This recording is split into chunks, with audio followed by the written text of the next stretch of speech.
केंद्र सरकार ने ओल्ड पेंशन स्कीम यानी ओपीएस और न्यू पेंशन स्कीम यानी एनपीएस के विवाद के बीच यूनिफाइड पेंशन स्कीम का कार्ड देश के सामने पेश कर दिया।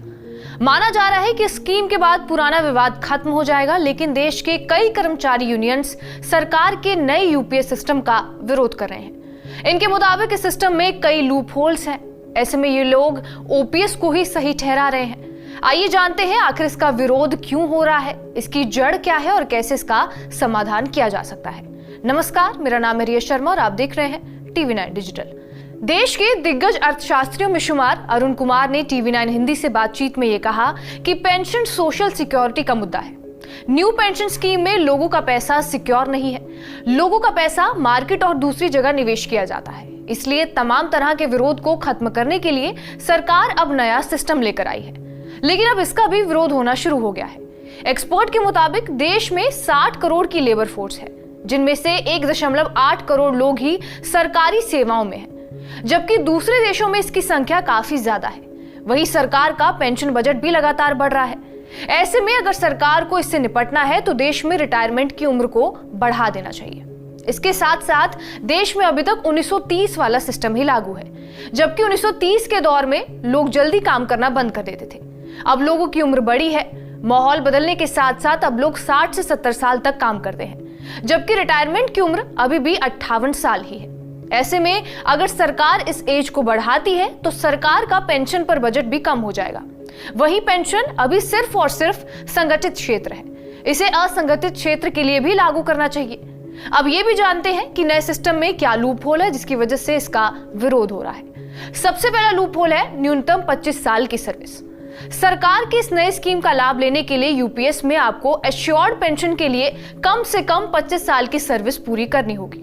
ऐसे में अगर रिटायरमेंट की उम्र अगर 60 साल है तो आपको सरकारी नौकरी में 35 साल की उम्र तक शामिल होना ही होगा, नहीं तो आपकी पेंशन मिनिमम पेंशन के हिसाब से एडजस्ट की जाएगी। इसके अलावा जाति का फैक्टर भी है। दरअसल अनुसूचित जाति, जनजाति और ओबीसी को सरकारी नौकरी में उम्र का रिलैक्सेशन मिलता है। कई राज्यों में सरकारी सेवा में शामिल होने की उम्र उनके लिए 40 साल तक है, तो उन्हें एश्योर्ड पेंशन का लाभ नहीं मिलेगा। दूसरा लूप होल है पेंशन कैलकुलेशन का गणित। यूपीएस में कर्मचारी को उसकी आखिरी सैलरी के 12 महीनों के एवरेज बेसिक पे 50% के बराबर ही एश्योर्ड पेंशन के तौर पर मिलता है, जबकि ओल्ड पेंशन स्कीम में कर्मचारी को उसकी आखिरी सैलरी का 50% पेंशन के तौर पर मिलता था। ये उसकी बेसिक सैलरी और महंगाई भत्ते का 50% होता था। यूपीएस में सरकार ने इसी प्रावधान को थोड़ा बदला है। अब कर्मचारी को एश्योर्ड पेंशन 50% ही मिलेगी, लेकिन ये उसकी आखिरी सैलरी के 50% के बराबर नहीं, बल्कि आखिरी 12 महीनों की बेसिक सैलरी के औसत के 50% के बराबर होगा। सरकारी नौकरी में कई बार कर्मचारियों को आखिरी वक्त तक प्रमोशन मिलता है, जिससे उसकी आखिरी सैलरी ऊंची होती है और फिर उस हिसाब से ही पेंशन की कैलकुलेशन की जाती है, लेकिन यूपीएस में यह फायदा नहीं मिल पाएगा। तीसरा कारण है जीपीएफ का झूठ। सरकार जिस स्कीम के तहत सरकारी कर्मचारियों के लिए पेंशन फंड तैयार करती है उसे जनरल प्रोविडेंट फंड कहते हैं। ओल्ड पेंशन स्कीम में जनरल प्रोविडेंट फंड कर्मचारी के मूल वेतन का 10% कटता था।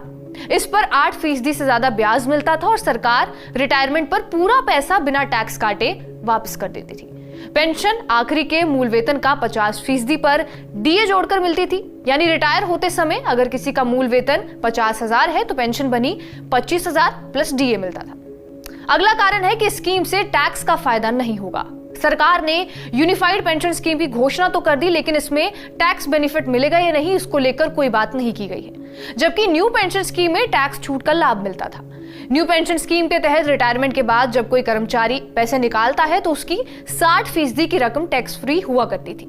बची हुई 40% की रकम पर सैलरी के हिसाब से उसे टैक्स देना पड़ता था। यूपीएस में इसको लेकर कोई भी जिक्र अभी तक नहीं किया गया है। इसी के चलते देश के अलग अलग कर्मचारी यूनियन इसका विरोध कर रहे हैं। भारतीय मजदूर संघ ने सरकार के स्कीम का स्वागत तो किया, लेकिन इसकी कुछ कमियां भी बताई हैं। भारतीय मजदूर संघ के मुताबिक पुरानी पेंशन योजना की जो विशेषताएं रही हैं वो एनपीएस में नहीं है। उनमें से ज्यादातर को नए यूपीएस में शामिल तो किया गया है, लेकिन ओल्ड पेंशन स्कीम की तुलना में इसमें अभी भी बहुत सारी खामियां हैं। यूपीएस एक अंशदायी पेंशन योजना है, जहां ओपीएस में कर्मचारी को कुछ भी योगदान नहीं करना होता है। ओपीएस में पेंशन के कम्यूटेशन की सुविधा उपलब्ध है, जो एनपीएस या फिर यूपीएस में नहीं है। इसके अलावा कर्मचारी यूनियंस का यह भी कहना है कि जब न्यू पेंशन स्कीम को लाया गया था तब इसे ओल्ड पेंशन स्कीम से ज्यादा अच्छा बताया गया था।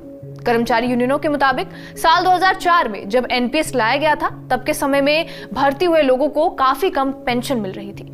वही कर्मचारियों को अपना हिस्सा भी देना पड़ रहा है जो ओल्ड पेंशन में नहीं देना पड़ता था।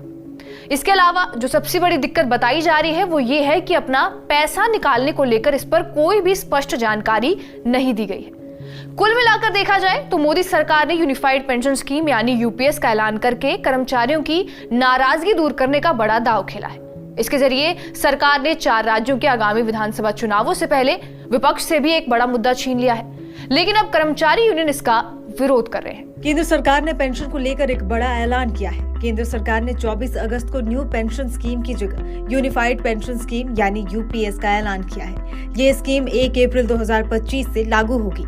इस स्कीम के ऐलान के बाद अब केंद्र सरकार के सभी कर्मचारी इसी हिसाब किताब लगाने में उलझे हैं कि इस स्कीम को चुन लेने के बाद रिटायर होने पर उनकी पेंशन कितनी बनेगी। इस वीडियो में हम आपको समझाएंगे इसी स्कीम का पूरा गुणागणित। यूपीएस के ऐलान के बाद लोगों के मन में एक ही सवाल है। सवाल ये कि कितनी बेसिक सैलरी वाले सरकारी कर्मचारी को रिटायर होने पर न्यूनतम कितनी पेंशन मिलेगी। इसे आप ऐसे समझ सकते हैं, अगर किसी कर्मचारी की रिटायरमेंट से पहले के 12 महीनों की औसत बेसिक सैलरी 50,000 होगी तो उसे 25,000 न्यूनतम निश्चित पेंशन के तौर पर दिए जाएंगे, जिस पर कर्मचारी को 12,500 महंगाई राहत भी मिलेगी। यानी उस कर्मचारी को न्यूनतम मासिक पेंशन के तौर पर 37,500 रुपए मिलेंगे। अगर इसी कर्मचारी की किसी कारणवश मृत्यु हो जाए तो उसके परिवार को पेंशन राशि जो कि 25,000 है उसका 60% यानी 15,000 रुपए पेंशन के तौर पर दिए जाएंगे। उस पर महंगाई राहत जो कि मौजूदा समय में 50% है उसे जोड़कर 22,500 रुपए हो जाएंगे। सरकार की घोषणा के अनुसार सभी कर्मचारियों को योजना में किए गए योगदान पर पेंशन का लाभ दिया जाएगा। इस योजना को अपनाने वालों को एक और लाभ ये भी होगा कि कर्मचारी अपनी बेसिक सैलरी और महंगाई भत्ते के जोड़ का 10% ही योगदान देते रहेंगे। वहीं इस योजना के अंतर्गत सरकार का योगदान जो कि अब तक 14% था उसे बढ़ाकर 18.5% कर दिया गया है। निश्चित पेंशन की गारंटी करने वाली इस योजना के तहत कर्मचारी का कंट्रीब्यूशन पर बना कॉर्पस ही पेंशन की राशि तय करेगा। हर उस कर्मचारी को न्यूनतम पेंशन बेसिक सैलरी के हिसाब से दी जाएगी जिसका सेवा काल 25 साल या उससे अधिक का हो चुका है। कॉर्पस के चलते पेंशन की राशि अधिक भी हो सकती है। रिटायरमेंट से पहले के 12 महीने की बेसिक सैलरी के औसत का 50% पेंशन के रूप में दिया जाएगा और इस राशि पर सरकार द्वारा साल में 2 बार संशोधित की जाने वाली महंगाई राहत भी मिलेगी।